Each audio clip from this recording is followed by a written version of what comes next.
Nice to see you again. I'm Diva.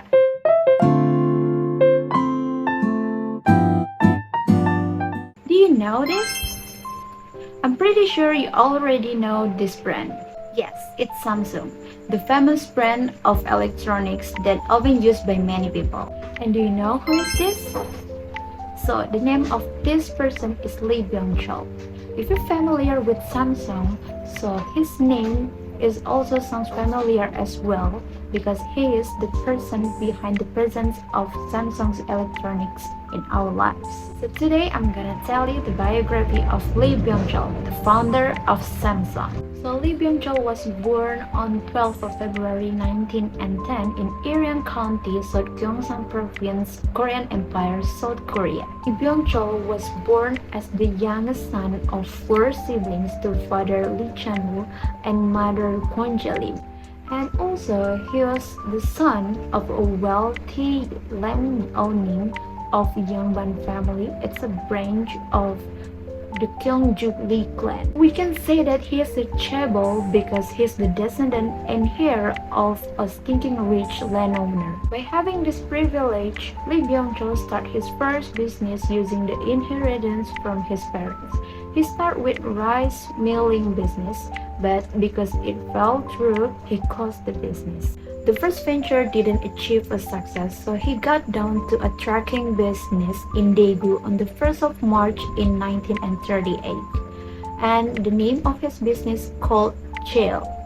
And Cheil was the precursor of Samsung. Talking about his educational background, Lee Byung-chul studied at Waseda University, Tokyo, but he didn't fully finish his study because actually he regularly visited Tokyo just to study about Japanese management tactics, and around 80% of his time he spent for recruiting and developing potential people. Next, he set up an export trading business including selling fish, vegetable, and fruits to China. And these efforts turned out to produce quite satisfactory results. He moved his business to the head office in Seoul in 1947. When Korean War happened, he had to leave Seoul and started a sugar factory in Busan called Cheiljedang. And this factory became the first sugar factory in South Korea. When the Korean War ended in 1954, he got down to the Cheil Mojik business and built a wool factory in Chimsan-dong, Daegu. And this company also developed extraordinary and became a large company in Korea. The extraordinary development of this company made Lee Byung-chul found Samsung, which operates in various business fields. And then the Samsung company has been operating in electronic sector since 1960.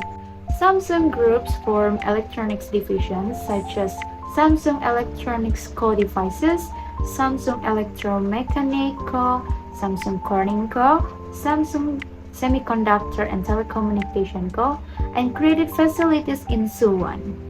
Their first product was a black and white television.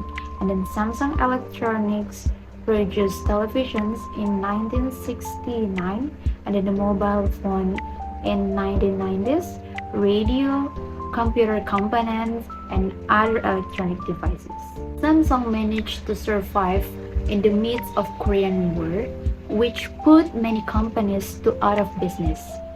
This happened because Lee Byung-chul was good at maintaining a good relationship with Ri Sing-man government, and this relationship helped him to obtain the profitable contracts, which often related to foreign trade.